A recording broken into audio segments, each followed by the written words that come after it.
একবার এক যুবক তার মাকে বলে, আল্লাহ তাআলা যদি রিজিক দিয়ে থাকেন তাহলে আজকে দুপুরবেলা আমি খাবার খাবো না, দেখি আল্লাহ তাআলা আমাকে কিভাবে খাওয়ান। তার মা তাকে দুপুরবেলা খাবার খাওয়ার জন্য বারবার জোর করতেছিল। যুবক একটা সময় রাগ হয়ে বাড়ি থেকে বের হয়ে চলে যায়। তার মা খাবারটা নিয়ে তার পেছনে পেছনে যেতে শুরু করে।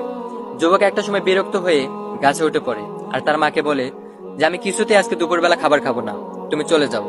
তার মা খাবারটা নিয়ে গাছের নিচে অপেক্ষা করতে করতে একটা সময় বিরক্ত হয়ে তাকে বলে, তুমি খাবারটা খেয়ে নিও। তার মা বাড়িতে চলে যায়। কিছুক্ষণ পর ওই পথ দিয়ে কয়েকজন পুলিশ যাইতেছিল। যাওয়ার সময় দেখে গাছের নিচে গরম গরম খাবার রাখা। পুলিশরা ভাবলো খাবারটা আমরা খেয়ে নিই।